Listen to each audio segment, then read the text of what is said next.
Менің көршімнің Салтанат атты қызының туа бітті кемістік ауруы бар еді. Кемістігі сырт бейнесінен ақ көрініп тұратын. Маңдайы қисықтау біткен, көздері шарасынан шығып кетердей бақырайған. Алайда ол қызының адам баласына ешқандай зияны жоқ. Не болса да өз-өзімен жүретін еді. Өткен кеткен адамдарға бажырайып қарап үнсіз жүре беретін Салтанат бір күні жоқ болып кетті. Әншейінде есік алдында сенделіп жүретін оның бар жоғы бірден сезілді. Ол қайда кетті? Көршілерден естігенім, Салтанатты әке-шешесі ақылдаса келіп, үкіметтің үйіне өткізіп жіберіпті. Бұлайша айтқанда, жындхананың өмір бойғы бөлімшесіне тапсырған. Негізі Тұмар мен Капиза, яғни Салтанаттың әке-шешесі, ауқатты адамдар еді. Кеңес үкіметі кезінде басшылық қызметте болып, Тұмар отбасының жағдайын әлдеқашан жасап қойған азамат. Ұлын ұяға, қызын қияға қондырған адамдар. Дүние қолдан кірі демеуші ме еді? Дүние мүлкі кең шардан алған жаңа суы сай болып тұрса да, осы отбасында келеңсіздіктер аз болмады. Басқасын айтпағанда, Салтанаттың кем болып туылуының өзі үлкен бір бақытсыздық емес пе?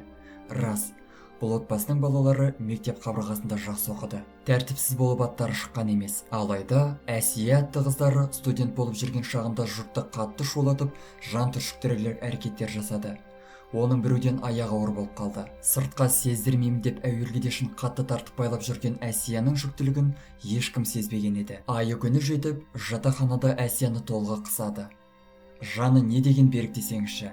Әсия дәрігер шақырмастан өзі дәретханада босанған көрінеді. Тек жанында сіңілісі болыпты. Дені сау болып туса да, Әсия баласын дәретханада тұншықтырып өлтіріп, орап, қоқысқа лақтырып тастайды. Кейін қоқыстағы баланы әлдебіреулер тауып алып, бұл жайтты полицияның құлағына жеткізеді. Сол маңда тұратындарды, әсіресе жатақхана тұрғындарын тергеп тексеру жұмыстары басталады. Сөйтіп, баланы туған адам Әсия екені әшкере болды. Бұл оқиға елді естен тандыра жасағанымен, ізі тез суыды. Әке-шешесі болса, қызымыз бейкүнә сәбиді өлтірді, жазасын алсын демеді. Құқық қорғаушыларға пара беріп, ымыраға келісіпті. Сөйтіп, Әсия сүттен ақ, судан таза болып, түк болмағандай жүре берді. Кейін тұрмыс құрып, бала шағалы болды. Қайын жұрты, күйеуі оның істегенінен бейхабарда шығар. Осы оқиғадан кейін Тұмардың тұңғышы Санабек жол апатына ұшырап, өлім аузынан аман қалды. Айлар бойы төсекте таңылып жатып, әрең дегенде жазылды. Осылардың бәрі ұмытылды дегенде, Тұмар мен Қапиза жазықсыз Салтанатты жындхананың мәңгілік мекеніне тоғытты. Мен оларды жақсы түсінемін. Ауру бала көзге күйік шығар. Оны бағудан отбасы мүшелері де шаршаған болар. Ертең о дүниеге аттансақ, кім қарап қалады? Аман сауымызды үкіметтің қолына беріп кетейік деген шығар ата-анасы. Бірақ олай дейтіндей, тым қартайып тұрған адамдар емес қой. Оның үстінде отбасында 5-6 бала бар. Бірі болмаса, бірі бағар еді. Бірақ біз бұлай ойлағанмен, Тұмар мен Қапизаның ойы біздікінен алшақ болып шыққаны ғой. Сөйтіп, мен құлдыраңдаған Салтанатты ойлап, уайымдайтын болдым.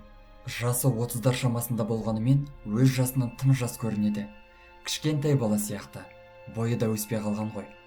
Музыка естісе, билей жөнелетін есінде. Үйіне келген қонақтарға таңдана қарап, айналшықтап жүретін. Салтанаттың бұл үйден кеткеніне біраз уақыт болғанда, Тұмардың шаңырағында тағы да бір оқыс оқиға орын алды.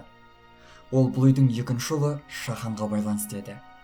Шахан аудандық ұбт орталығын басқаратын. Айта кететін бір жайт, ол өте жылпос, пайда күнен болып өсті. Мектепте мұғалім болып жүріп, ұбт орталықтары құрылғанда жоғарыдағыларға пара тыққыштап, сол орталық тізгінін қолына алып алды. Содан былай қарай Шаханның жемқорлық өмір басталып та кетті. ұбт келсе болды, Шаханға миллиондар домалап келеді дей беріңіз. Шахан ұбт-ға былай дайындалады. Балама көмектес деп келгендерге 150 мың теңгеңізді дайындай беріңіз деп тапсырма беріп қояды. Алғашқы жылдары бұл дегеніңіз көп ақша еді ғой.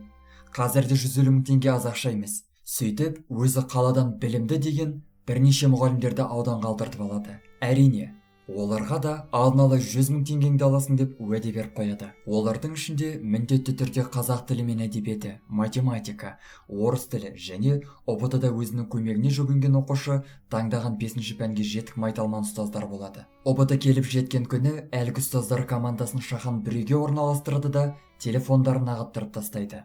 Сөйтіп өзі ұбт-да өтетін жерге кетеді. Біраз уақыттан соң, оның іштен дайындап қойған адамдары тест тапсырушылардан шпаргалкалар және флеш-карта, ұялы телефондарды шығара бастайды. Олардың бәрін жиып-түйіп, Шахан әзірлеп қойған принтерден басып шығарады да мұғалімдеріне береді.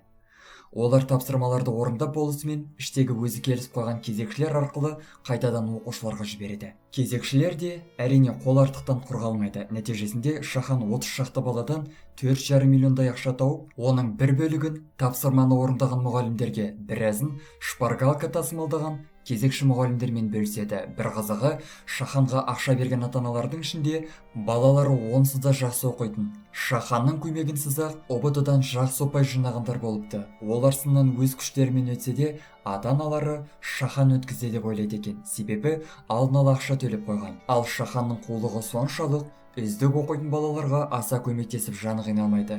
Өстіп Шахан айналдырған 3 жылдың ішінде облыс орталығынан ойып тұрып 3 бөлмелі пәтер сатып алды. Ауру қыз Тұмардың Шахан сияқты ұлдары жетіп жатқан осындай жетістіктеріне селкеу түсіргендей болды екен. Әйтеуір, өз қызы Салтанатты жындылардың арасына қосып қиып кетті. Өздері ойын тойларды жайбарақат жүріп, қарқ-қарқ күліп, қағанағы қарқ, сағанағы сар күйде жүргеніңді көресің. Бірақ олардың бұл жүрістерін Алла тағалам қош көрмеді деп білемін. Бұл кезде ұбт-дағы жемқорлығы дүйім елге белгілі болып, құпиясы қалмаған Шаханның үстінен де іс қозғалып жатқан еді. Полиция ма басқасы ма Шаханның ізіне түсіп, оны пара үстінде қолға түсірді. Дегенмен, қалтасында томбаған миллиондар оны жарғалақтырып қойсын ба? Ақшасының күшімен жылдам құтылды пәлелерден. Дегенмен, жемқор Шахан құқық қорғаушылар құрығынан құтылғанымен, Алланың құрығынан құтылып кете алмады. Бірер жыл жемқорлықтың желі басылғанша күзет, басқа да ұсақ-түйек жұмыстардың басын қайырып жүре тұрған ол, кейіннен бір ауылдың әкімі болып тағайындалды. Бірақ оның ауылдың қазынасына сауға барған аранына ақша емес, мал да емес, дәрі құйылды. Шахан көлік жүргізіп келе жатып, ауыр жол апатына ұшырады. Бірнеше күн ес-түссіз жатып, кейін есін жиса, кісі танымай, ес алаң болып қалды. Қазір сауыққанымен ара-тұра ауруы сыр беріп, есі кіреслі шығаслы болып қалады. Жұрт Шаханды жиі ауызға алады, бірақ оның жемқорлығын көп айта қоймайды. Әке-шешесі ауру қызынан безіп, көздерін жаутаңдатып, темір торлы терезенің артына қалдырып кеткендіктен Шахан осындай болды деп ойлайды. Ауру перзентіңді өзекке теуіп, ақша құмар балаларыңның қызығын көргің келді ме? Бір аурудан құтыламын десең, орнына басқа ауруды берейін деген Алла тағаланың қаһары емес пе, дейді елдің бәрі. Айтпақшы, біздің ауылда осыған ұқсас тағы бір оқиға қайталанды. 60-қа толмаған Айман апай инсульт алып, сал болып қалды. Денесінің бір жағы жансыз. Айман тегінен жансызданып қалған жоқ. Ол да ешкімге зияны жоқ, момын қызын әй-шәй жоқ, жындыханалар үйіне тапсырып тастады емес пе. Ол қыз бала мылқаулығы болмаса, ақыл-есі дұрыс еді. Тек бойы өспей қалған. Обалы жібере ме оны? Өткенде облыс орталығына жындыханаға әлдебір анықтама алуға барғанымда, әлгі қыз бала мені терезеден танып қойып, өкіріп жылап, әйнекті сындырып жібере жасады. Мөлелеген екі көзі әлі күнге дейін түсіме кіріп жүр деп, көзіне жас алғанын көрдім бір ауылдасымнан. Ойлап қарасам, дәл бұлай ауру баланың обалы мен қарғысына қалмау керек екен-ау. Динара Тоқжігіт.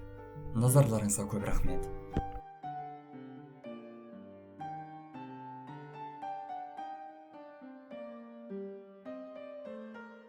Достар, біздің каналға жазылып, лайк басуды ұмытпаңыздар. Келесі шығарылымдар тек қана сіздер үшін.